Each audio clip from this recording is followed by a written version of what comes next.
یہ نفاق ہے. یعنی اندر چھپی ہوئی چیز اچھی نہیں ہے اور انسان اس کو اچھا بنا کر دوسروں کے سامنے پیش. لیکن جب اندر بھی چھپی ہوئی چیز اچھی نہ ہو اور زبان پہ بھی چھپی ہوئی چیز اچھی نہ ہو تو اس کو نفاق نہیں کہتے. اس کا مطلب اصل میں وہ یعنی جب تک آپ دوغلے پن کا شکار نہیں ہیں، دوغلا پن نفاق ہے. اور پھر آپ دیکھیں کہ جیسے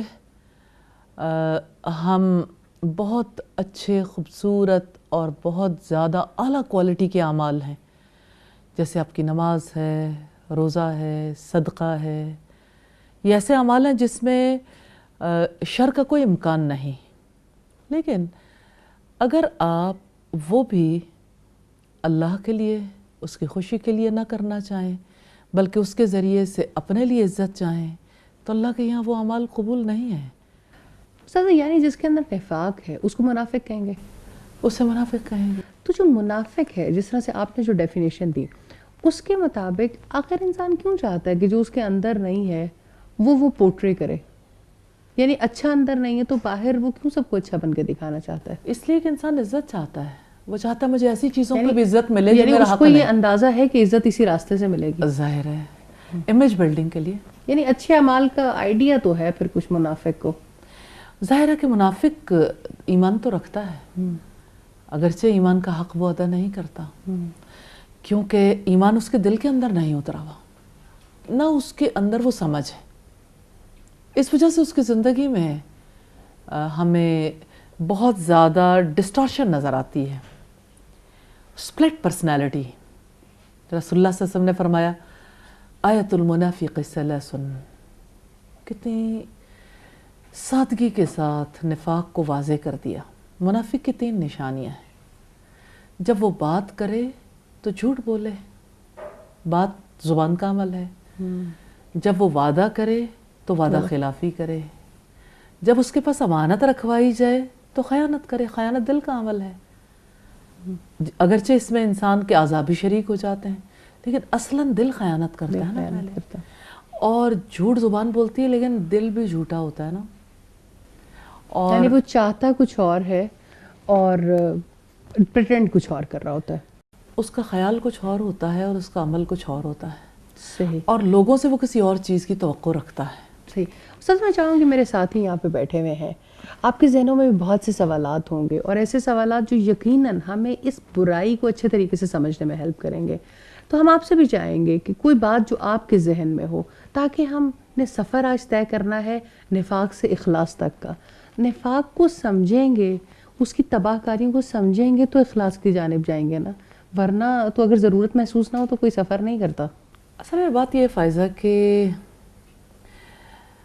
یہ تو ثابت ہو چکا کہ ہر کوئی اپنے جسم کے پروان چڑھانے کے لیے، بیماریوں سے بچنے کے لیے، اپنی خوراک کی امپیورٹیز سے بچنا چاہتا ہے. جی.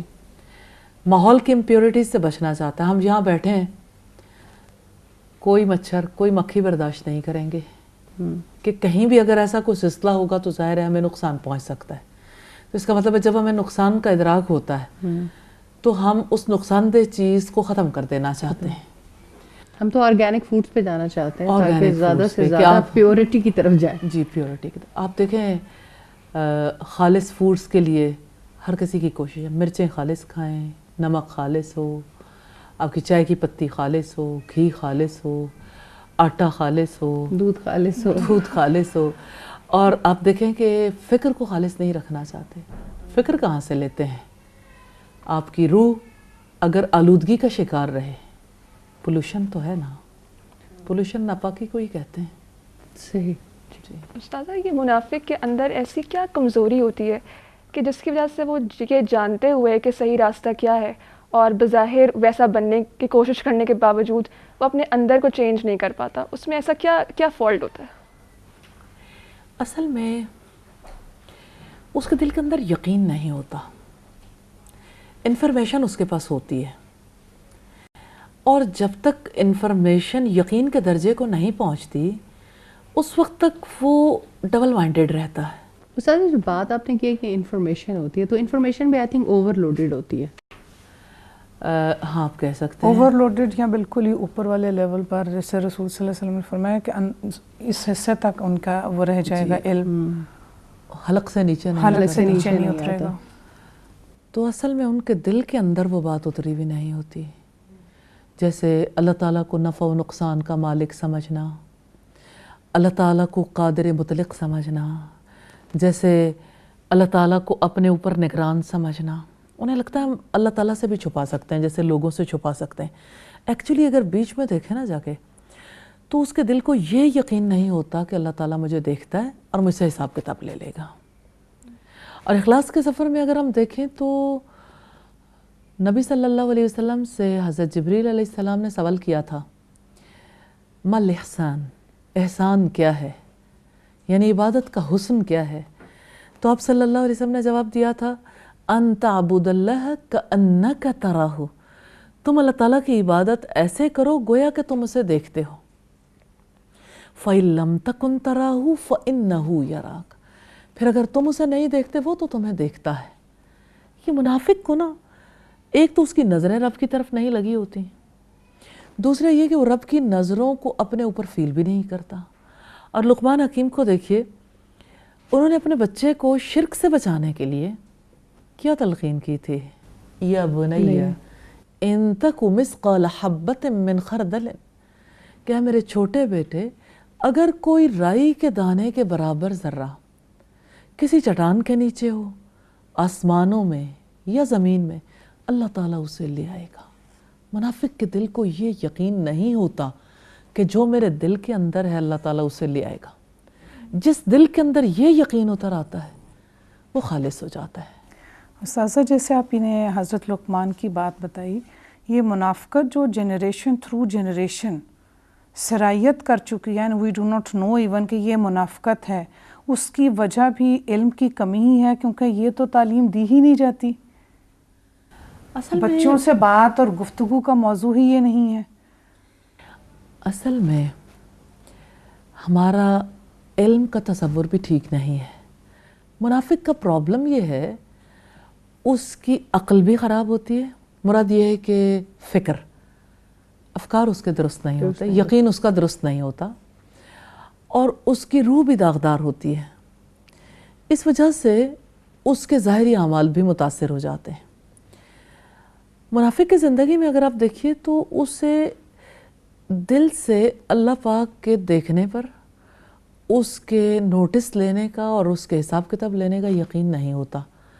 اگر آپ یہ کہیں کہ آج کی دنیا میں لوگ علم رکھتے ہیں، ڈگریاں رکھتے ہیں، تو کسی نے بڑی پیاری بات کہی کہ ڈگریاں تو دراصل رسید ہیں اس اماؤنٹ کی جو ایجوکیشن پہ لوگ پے کرتے ہیں. کہ ڈگری اچھا انسان بنانے کے لیے کب ہوتی ہے؟ ڈگری تو آپ کو ہو سکتا ہے کہ جس فیلڈ میں آپ ایجوکیشن حاصل کر رہے ہوں اس فیلڈ میں کچھ نہ کچھ مہارتیں دے دے، کچھ اس فیلڈ کے بارے میں فیکٹس کا نالج دے دے. تو ان ساری چیزوں کا تعلق انسانیت سے تو نہیں ہے. اس وجہ سے علم کے بارے میں بھی یہ جان لینا چاہیے کہ علم جو ہماری زندگی سے متعلق ہے وہ ہے جو اللہ رب العزت نے دیا، جس پر محمد رسول اللہ صلی اللہ علیہ وسلم نے عمل کیا.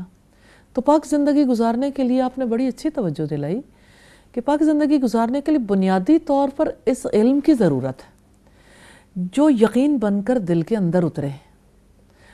پھر وہ جیسے آپ پہلے بات کر رہے تھے کہ حلق سے نیچے نہیں اترتا، یعنی یقین نہ ہو تو علم وہ فائدہ نہیں دیتا. تو علم کے بعد جو یقین کا درجہ ہے ایمان کا درجہ ہے.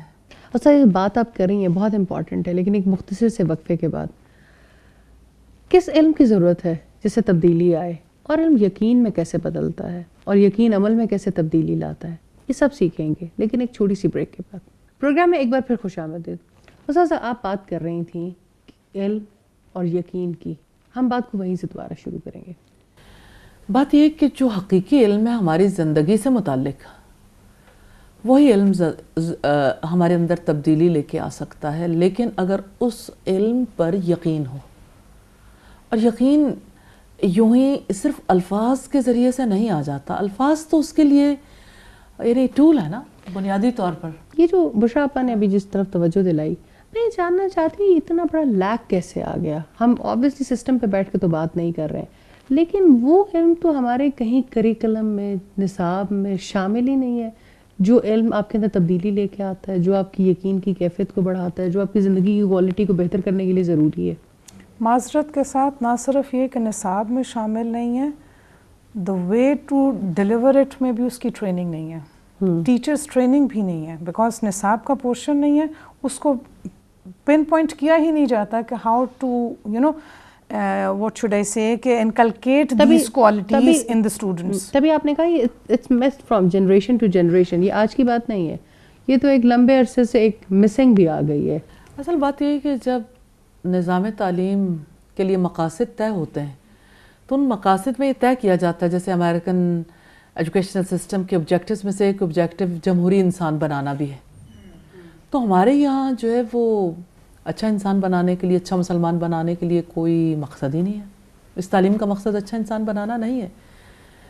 اور یقیناً حیرت ہوتی ہے کہ ہمارے ارباب اختیار نے اس بارے میں کبھی غور ہی نہیں کیا کہ ہم انسان کی اولادوں کو اور مسلمانوں کی اولادوں کو تعلیم دے کر بنانا کیا چاہتے ہیں. تو نیچرلی یہ تو صدیوں کا سفر ہے, اور پیچھے جھانک کے دیکھیں تو بہت کچھ ہے, لیکن ہم آج بھی کھڑے ہیں پیچھے سے, یعنی ماضی ہمارا کیا ہے اور جانا ہم نے کہاں ہے. جو ہو چکا وہ تو ہو چکا نا. وہ پنجابی میں کہتے ہیں ڈلیاں بیراں دا کچھ نہیں گیا. تو ہم یہیں سے سٹارٹ کر لیں کہ اب جب یعنی ہم اس دور میں بیٹھے تو ہمیں آگے کی طرف دیکھنا ہے کہ اب ہمیں کیا کرنا ہے. تو دور کوئی بھی ہو, وہ حضرت نوح کا دور ہو یا محمد رسول اللہ صلی اللہ علیہ وسلم کا دور ہو یا آج کا دور, نفاق تو دور ہو سکتا ہے لیکن یقینی علم کے ساتھ.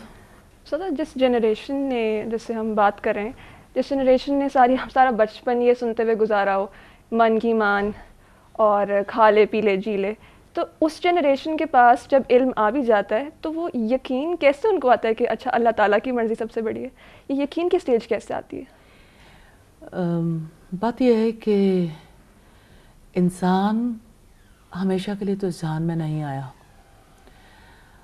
انسان کو اپنی موت سے, اپنے جانے سے یہ یقین نصیب ہو سکتا ہے.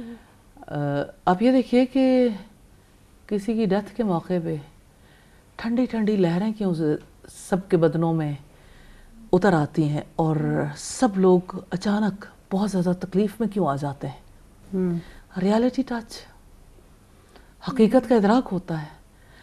اور ساری زندگی تو لوگ کہتے ہیں کہ فلاں کام کیا تو لوگ کیا کہیں گے, لوگ کیا کہیں گے, اور جب کوئی فوت ہوتا ہے تو لوگ کہتے ہیں انا للہ و انا الیہ راجعون. تو زندگی میں سبق تو اتنا ہی ہے کہ ہم اللہ کے ہیں اور ہم نے اس کی طرف لوٹ کے جانا ہے. تو یہ سبق مشکل نہیں ہے, آسان ہے. اور قبرستانوں کی آبادیاں ہمیں یہ سبق دیتی ہیں کہ کوئی بھی ان گھروں کے اندر سدا بسا نہیں ہے, جانا تو ہے. تو کل بھی محمد رسول اللہ صلی اللہ علیہ وسلم نے اسی طرف توجہ دلائی تھی. آپ صلی اللہ علیہ وسلم نے فرمایا لذتوں کو توڑ دینے والی موت کو یاد کرو تو تم ہنسو بہت کم اور رو بہت زیادہ.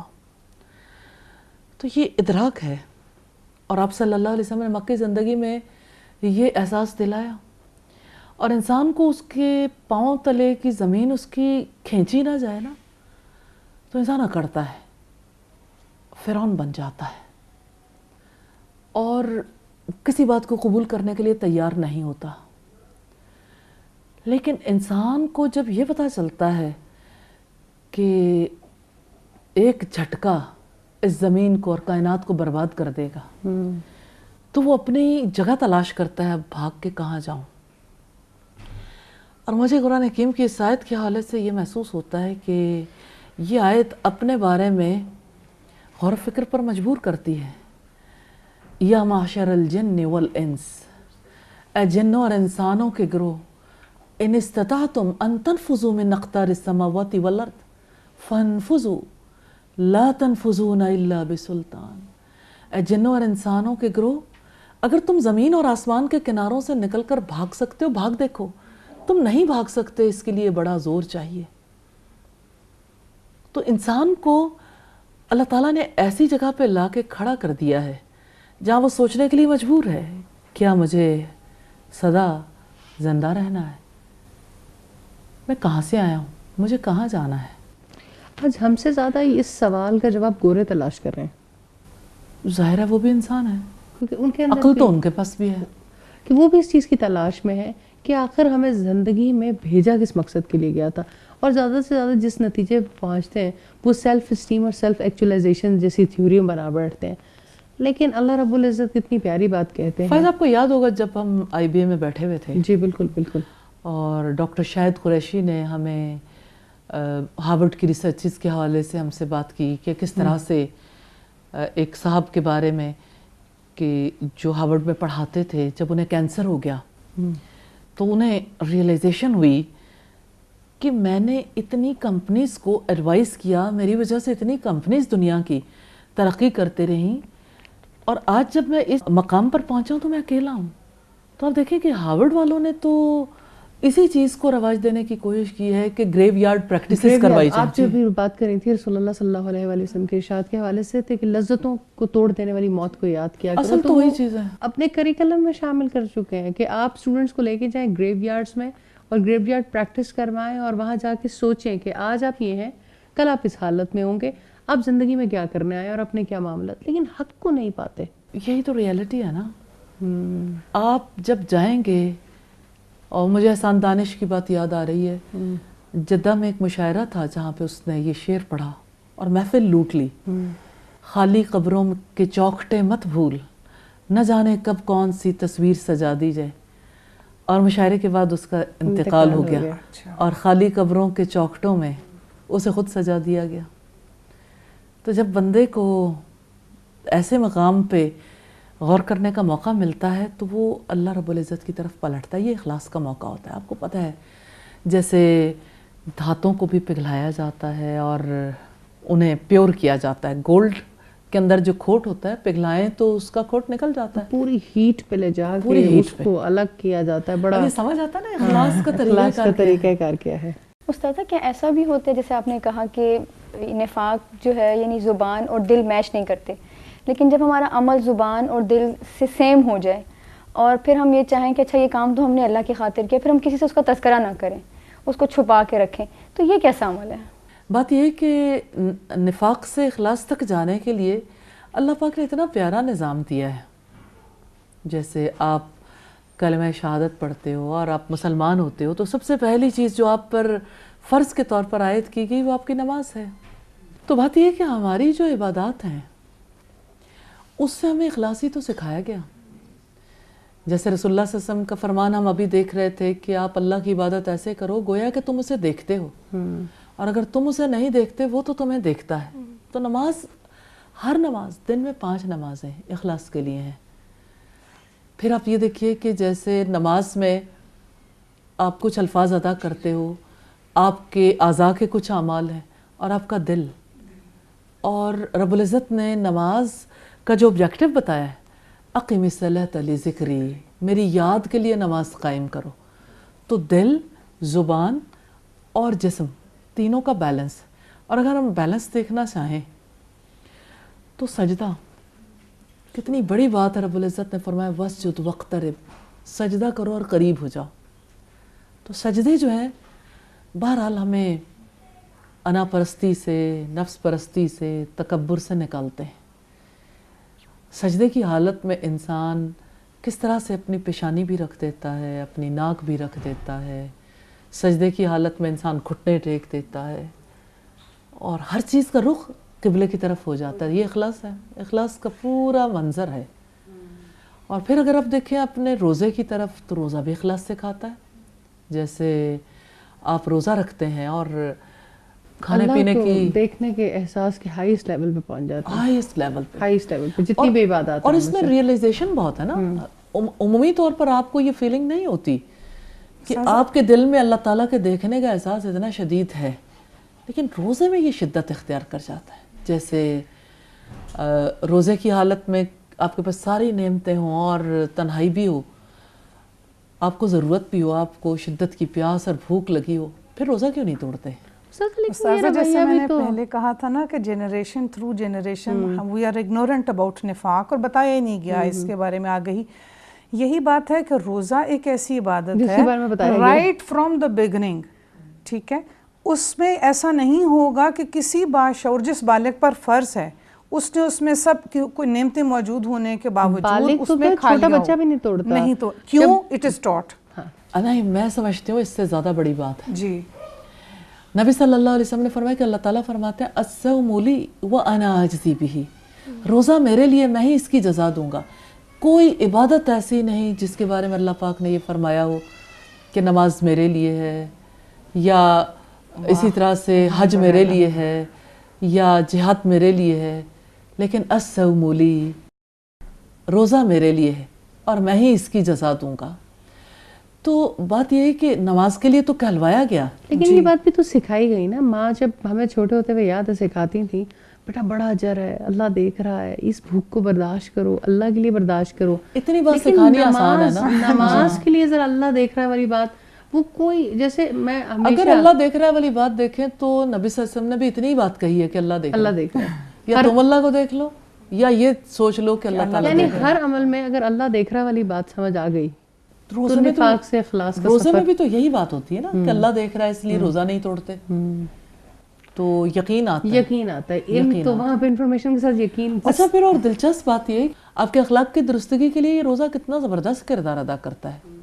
رسول اللہ صلی اللہ علیہ وسلم نے فرمایا کہ جس نے روزہ رکھنے کے باوجود جھوٹ بولنا نہیں چھوڑا, اللہ تعالیٰ کو اس کے بھوکا پیاسا رہنے کی کوئی ضرورت نہیں. تو بھوک پیاس تو ریئلائزیشن کے لیے ہے نا, تاکہ ہم لرن کریں, ہم سیکھ جائیں. اب جب یعنی آپ صبح صادق کو روزہ رکھتے ہو, غروب آفتاب پہ افطار کر دیتے ہو, اور رمضان کے بعد آپ کے لیے فری ماحول ہے, آپ روزے میں تو کھا پی نہیں سکتے, خواہشات پوری نہیں کر سکتے, لیکن مغرب کے بعد سے لے کے سحری تک پھر اجازت ہے, اور رمضان کے بعد کلی اجازت ہے. تو دراصل کھانے پینے کی چیزیں تو حلال ہیں, کھانے پینے کی چیزوں پر پابندی نہیں ہے. اس پابندی کے ذریعے سے دراصل یہ مطالبہ کیا گیا کہ اگر تم میرے کہنے سے حلال چیزیں چھوڑ سکتے ہو تو حرام بھی چھوڑ سکتے ہو. بے شک. تو اس میں سے سب سے بڑی چیز جو ہے وہ ریاکاری ہے.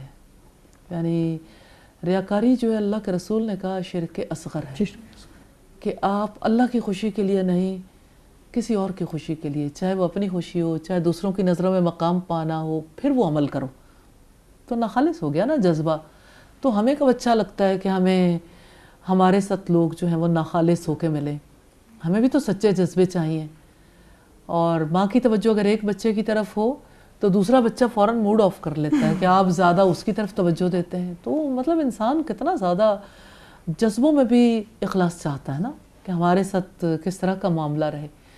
تو اللہ پاک نے کس طرح سے عبادات کے ذریعے سے بندے کو خالص ہونے کا موقع دیا.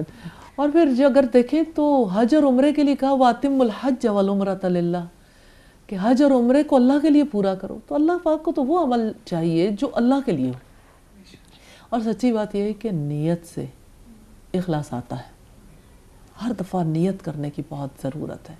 ہر عمل پر بار بار اپنے اندر جھانکنا, رجوع اللہ, ہر نیت, ہر موقع پر رجوع اللہ. اور وہ تبھی ہوگا جب اللہ سے اتنی محبت ہوگی, کیونکہ جس سے محبت ہو وہ دل میں اٹکا رہتا ہے اور اس کی جانب انسان دیکھتا ہی رہتا ہے.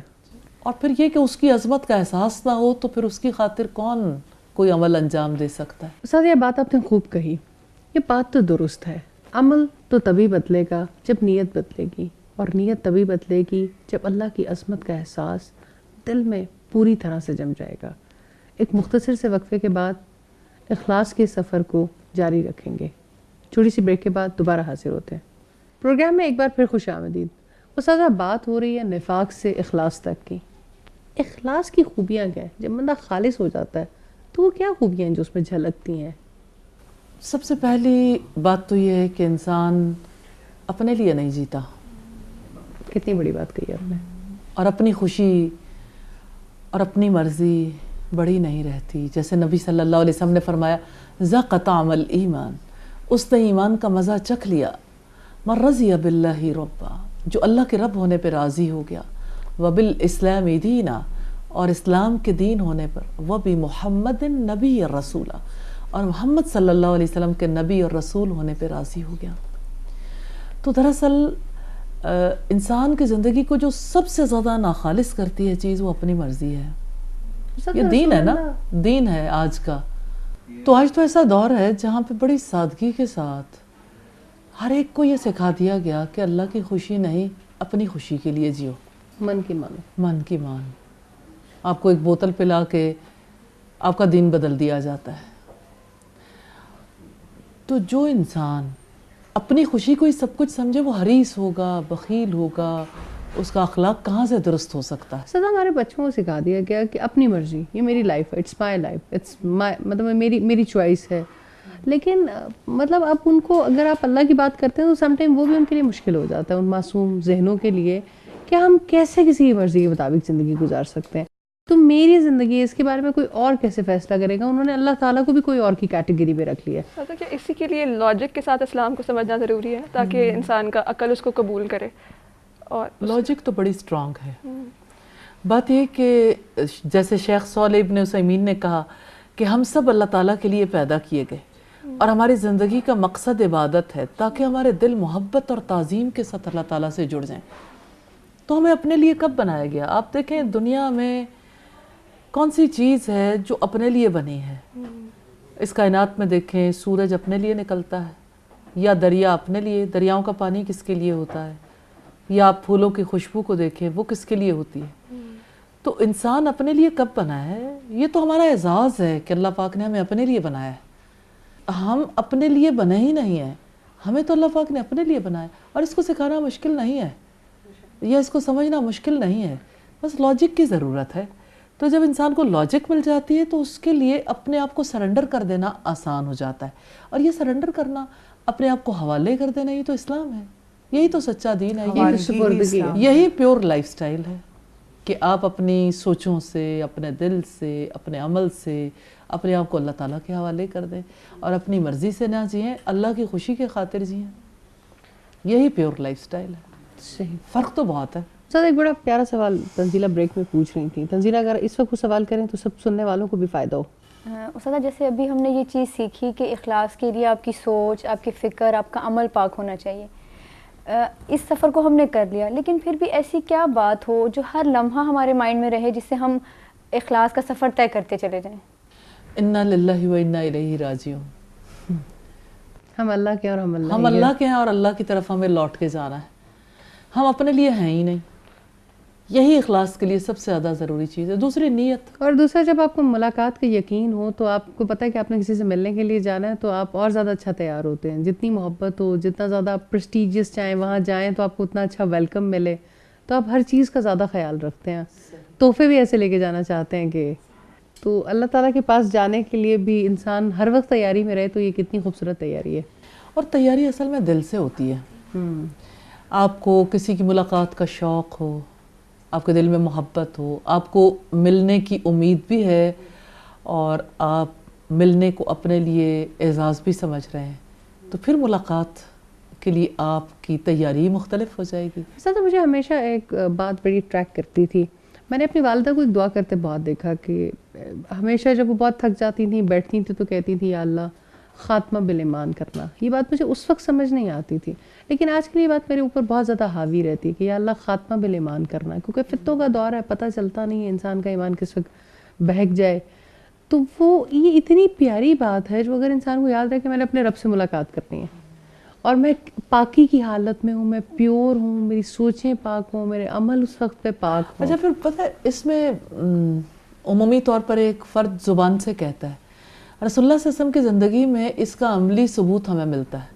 ہر وقت ملنے کے لیے تیار، ہر وقت بابوزو، ہر وقت اللہ کی یاد میں ڈوبا ہوا دل اور ذکر کرتی زبان اور اپنے اعمال پہ استغفار.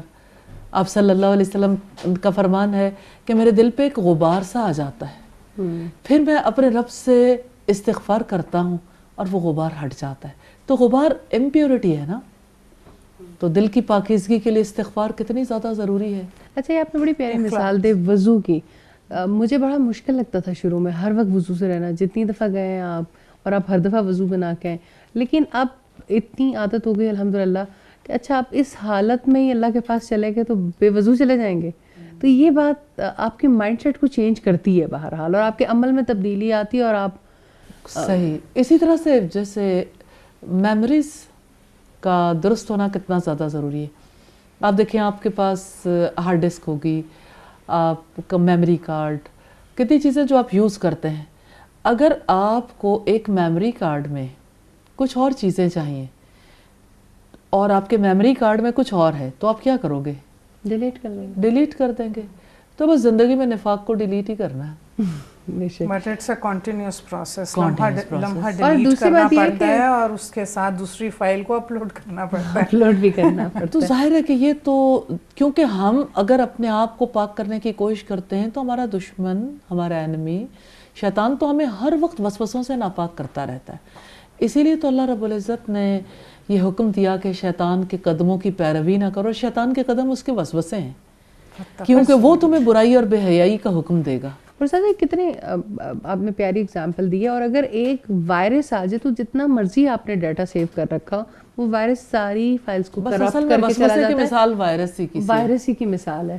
اینٹی وائرس جو ہے بنیادی طور پر اللہ کی یاد ہے، استغفار ہے. استغفار کرنے سے ایک دفعہ پھر اللہ تعالیٰ پاک کر دیتے ہیں. ساتھ رسول اللہ کی بات کتنی سچی ہے. صلی اللہ علیہ وسلم فرماتے ہیں کہ مومن کا، جس کا حدیث کا مفہوم ہے کہ مومن کا آج کل سے بہتر ہونا چاہیے. تو زندگی تو کنٹینیوس لائف میں کنٹینیوس کوالٹی امپروومنٹ کی بات ہے کہ آپ مطلب آپ زندگی نماز، ایک نماز ہے وہی نماز ادا کرنی ہے، لیکن آج اور اس حدیث میں اس کو پرکھیں تو ہر روز آپ کی نماز کی کوالٹی، آپ کی عمل کی کوالٹی، آپ کی لوگوں کے ساتھ معاملات کی کوالٹی، آپ کے اپنے والدین کے ساتھ معاشرے میں حسن سلوک، اگر آپ ہر جگہ پہ صرف رسول اللہ کی اس حدیث کو رکھ کے دیکھیں تو آپ کو پتہ چلتا ہے آپ کے پاس تو کوالٹی امپروو کرنے کا مارجن ہی بہت زیادہ ہے. بالکل. ایک چیز جو ہم نے سیکھی کہ پاک زندگی گزارنے کے لیے اخلاص اتنا زیادہ ضروری ہے. ہر کام سے پہلے نیت کرنا زیادہ ضروری ہے. لیکن سم ٹائم ایسا ہوتا ہے کہ آپ نے کوئی کام کیا اور آپ ابتدا میں نیت نہیں کر پائے، لیکن جب وہ مکمل ہوا تو پھر آپ نے اللہ کا شکر ادا کیا کہ الحمدللہ یہ کام میں نے کر لیا، لیکن پہلے آپ کی نیت نہیں تھی. تو کیا وہ عمل بھی خالص ہوگا؟ کیونکہ ابتدا میں تو نیت ہی نہیں تھی. درمیان میں کر لی تو اللہ پاک خطاؤں سے درگزر کرنے والے ہیں. جب یاد آئے تو کر لیں. اور بات یہ ہے کہ اسی کے ساتھ میں یہ ضرور بتانا چاہوں گی کہ بعض اوقات ایسا ہوتا ہے کہ انسان اپنی زندگی میں نمازیں بھی پڑھتا ہے، روزے بھی رکھتا ہے، صدقہ و خیرات بھی کرتا ہے، لیکن کوئی اس کا عمل ایسا ہوتا ہے جو اس کے سارے اعمال کو زیرو کر دیتا ہے. جانتے ہیں وہ کون سا عمل ہے؟ بے حیائی. سب سے بڑی امپیورٹی. بے حیائی کا کوئی ایک بول جو آپ سنیں، آپ کی زبان کرے، آنکھ دیکھے، آپ کے دل میں کوئی چیز ایسی بس جائے. اور جیسے رسول اللہ صلی اللہ علیہ وسلم نے فرمایا کہ انسان کے سارے اعضاء زنا کرتے ہیں، اور آپ نے اس کی پوری ڈیٹیل بتائی، اور پھر یہ سارے کام ہو چکتے ہیں تو شرمگاہ اس کی تکمیل کر دیتی ہے. تو بے حیائی کی وجہ سے انسان کی ساری نیکیاں، ہر چیز وائرس زدہ ہو جاتی ہے. اور سب سے بڑی امپیورٹی یہ ہے. اور جیسے سورہ الاعراف میں آتا ہے کہ آدم کے بچوں، کہیں ایسا نہ ہو کہ شیطان اسی طرح سے تم پر سے لباس اتروا دے جیسے تمہارے آباء سے اتروائے تھے. تو اصل میں جو منافقت آئی ہے نا اور جو دوغلا پن آیا ہے زندگیوں میں، وہ بے حیائی کی وجہ سے زیادہ آیا. حیا کو ترک کر دینے کی وجہ سے. رسول اللہ صلی اللہ علیہ وسلم نے فرمایا اذا لم تستحی فاصنع ما شئت. جب تم بے حیا ہو جاؤ پھر جو تمہارے جی میں آئے کر گزرو. تو حیا ایمان میں سے ہے. حیا کے ساتھ ایمانی معاملات ترقی پاتے ہیں، اور بے حیائی کے ساتھ نفاق بڑا گہرا رشتہ ہے. بے حیائی کی وجہ سے آپ کا دل ٹھکانے نہیں رہتا، آپ کی نظریں، آپ کے افکار ٹھکانے نہیں رہتے. اور دوسری چیز ایکولی پروپورشنل ہے، ایک چیز بڑھے گی تو دوسری چیز بھی. اور دوسری بات یہ کہ جیسے نشاور چیزیں عقل کو خراب کرتی ہیں نا، مختل کرتے ہیں، اس کی وجہ سے بھی آپ کی زندگی میں بہت زیادہ فساد پیدا ہو جاتا ہے. جیسے میوزک جس کو روح کی غذا کہا جاتا ہے، جی، اس کی وجہ سے جیسے ہمارے اس کا کیا اثرات ہوتے ہیں؟ بات یہ ہے کہ ہر وہ چیز جو رب کی یاد سے غافل کر دے وہ انسان کو منافق بنا دیتی. تو شیطان کی اذان ہے. اور جیسے ہمارے اسلاف میں سے کسی نے کہا کہ یہ دلوں میں نفاق کی کھیتی کو بوتا ہے. تو نفاق کو اگانے والا میوزک ہے. اسی طرح سے باطل نظریات ہیں, شبہات ہیں جو دلوں کے اندر ڈالے جاتے ہیں. اس شبہ کی وجہ سے انسان یعنی اس کا یقین متزلزل ہو جاتا ہے نا. جیسے آج کی دنیا میں دیکھیں حجاب پر سے یقین اٹھا ہوا ہے. پھر اسی طرح سے دیکھیں حلال و حرام کے حوالے سے یقین متزلزل ہے. پھر اسی طرح سے دیکھیں تو سود کے حوالے سے بھی متزلزل ہے. تو بڑی بڑی بنیادیں تو ہلا دی گئی. جہاد ہو گیا, حساب کتاب کے حوالے سے بھی کہ اللہ تعالیٰ ہم معاف کر دیں گے, یعنی وہ جو بچپن سے جیسے وہ ڈالا گیا. بات تو اب ہم بات نوبت یہاں تک ہوگی کہ ڈے آف ججمنٹ کچھ نہیں ہے, یہی دنیا ہے اور اسی میں حساب کتاب ہو جائے, جو ہوگا دیکھا جائے گا. صحیح. تو جب ایک انسان یہ کہتا ہے تو ظاہر ہے اس کی تھاٹ امپیور ہے. تو جو چیز بھی امپیور ہے وہ نفاق ہے. لیکن آپ نے بات بہت پیاری کی. مجھے ایسا لگتا ہے اگر یہ بات دلوں میں راسخ ہو جائے نا کہ اس سے ملنے کا یقین اور اس سے ملنے کی تیاری, بس ہر وقت انسان یہی ویژولائز کرے کہ میں اپنے رب سے ملنے والا ہوں. اصل میں یہی خالص کرنے کے لیے سب سے بڑی ہیٹ ہے جو انسان کو ملتی رہتی ہے کہ میں نے چلے جانا ہے. اپنے جانے کا یقین انسان کو اس دنیا میں ہونے کے باوجود وہاں ہمیشہ حشر کے میدان میں اور اس ماحول میں رکھتا ہے. اور وہ ماحول اپنے ذہن کے اندر رکھنے کی وجہ سے انسان خالص ہوتا رہتا ہے. صحیح. اور دوسری بات اگر یہ بھی ذہن میں رکھیں کہ اللہ تعالیٰ نے ہمیں اپنے لیے پیدا کیا, تو یہ بہت زیادہ دل کو اللہ تعالیٰ سے جوڑنے والی. اور پھر یہ کہ اللہ تعالیٰ نے کیونکہ ہمیں اپنے لیے اتنی محبت سے پیدا کیا, اس لیے ہمارے لیے خود لائف سٹائل دی ہے, کیونکہ اللہ تعالیٰ جانتے ہیں کہ ہماری عقل اور ہماری روح اور ہمارے جسم کے لیے بیسٹ کیا, کس طرح سے ان کا بیلنس ہو سکتا ہے. الحمدللہ. صحیح. تو بنیادی طور پر یہ ہے کہ نفاق سے بچنے کے لیے علم ناگزیر ہے اور سمجھ بہت زیادہ ضروری ہے. اللہ کے اسماء و صفات کا علم, اللہ کے کلام کا علم, محمد صلی اللہ علیہ وسلم کی سنت, آپ کے طریقہ کار کا علم, اور اس کے بعد یقین ہے. علم کی وجہ سے یقین دل کے اندر اترتا ہے. پھر اگلی چیز عمل ہے. عمل تبھی خالص ہوتا ہے. کے ساتھ استاد بھی ناگزیر ہے. یہ تو درست بات ہے کہ انسان یوں ہی تو نہیں سیکھ سکتا. یہ تو ٹرائیوکا ہے نا. جی. اگر آپ کے پاس نصاب بھی ہو اور آپ سیکھنے والے بھی ہو تو بغیر استاد کے کیسے سیکھو گے؟ اللہ پاک ایسے ہی کتاب آسمان سے نازل کر دیتے. تو رول آف ٹیچر کو ہم مائنس تو نہیں کر سکتے.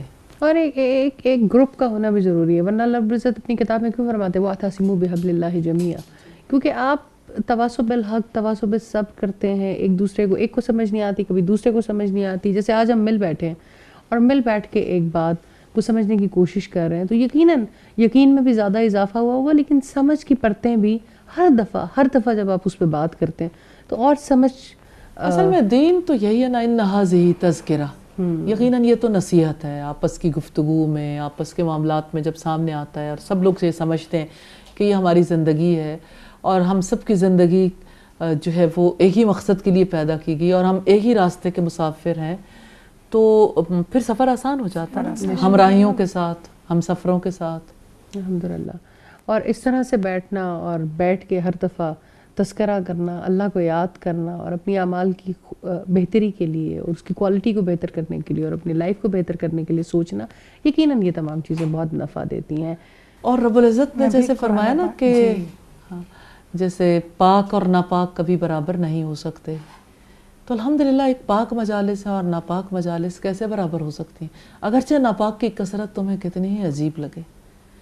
تو دنیا میں جو لوگ اپنی تھاٹس کو, اپنی سوچوں کو پاک کرنے کی کوشش کرتے ہیں, اپنی دل کی عبادات کو پاک کرنے یعنی دل کے معاملات کو پاک کرنے کی کوشش کرتے ہیں اور اپنی روح کو پاک کرنے کے لیے کوشش کرتے ہیں, جسمانی طہارت کے لیے کوشش کرتے ہیں, تو اللہ پاک انہیں اس دوغلی زندگی سے بچا لیتا ہے, دو چہروں سے. اور پھر یہ ہے کہ ڈبل سٹینڈرڈز سے نکال کر اس کو سکون عطا کرتا ہے. اخلاص سے ہی سکون نصیب ہوتا ہے اور اخلاص والی زندگی پاک زندگی ہے. بے شک. جزاک اللہ استاذہ. میں اپنے تمام مہمانوں کو بھی بہت شکریہ ادا کرنا چاہتی ہوں اور میں آپ کی بھی بہت زیادہ شکر گزار ہوں. اللہ تعالیٰ ہم سے قبول کرے. آمین آمین. کہ آج ہمیں ایک دفعہ پھر بیٹھنے کا موقع ملا اور آپ نے ہمیشہ کی طرح ہمیں بہت خوبصورت انداز سے سمجھایا. اللہ رب العزت اگر نہ چاہے تو ہم تو یہ چاہ بھی نہیں سکتے کہ ہم پاک زندگی گزاریں. یہ اس کا احسان ہے, یہ اس کا کرم ہے کہ اس نے ہمیں موقع دیا ایک بار پھر مل بیٹھنے کا, تذکرہ کرنے کا, نصیحت حاصل کرنے کا, کہ ہم سوچیں تو صحیح کہ ہمیں کیسی لائف گزارنی ہے. ہم بہت سے اسٹڈیز کرتے ہیں لائف سٹائل مینجمنٹ کے نام پر, لیکن حق تو اسی سے سیکھنے کا ہے جس نے زندگی کا مالک ہے, جس نے یہ پیغام دے کے, یہ زندگی دے کے ہمیں زمین پر بھیجا ہے. سمجھ نہیں آتی کہ اس کے علاوہ کون ہے جو بہتر لائف سٹائل مینجمنٹ سکھا سکتا ہے. یہ اللہ کا احسان ہے کہ اسی طرح سے ہر نئی قسط میں, ہر نئی مجلس میں ہم زندگی کے ایک اہم پہلو کو سیکھیں گے, اور آپ ہمارے ساتھ انشاءاللہ اللہ رب العزت کی توفیق سے رہیں گے. انشاءاللہ اگلے پروگرام میں اگلی کسی اور بات کے ساتھ حاضر ہوں گے. جب تک کے لیے اجازت دیجیے. السلام علیکم ورحمۃ اللہ وبرکاتہ. پیغام ٹی وی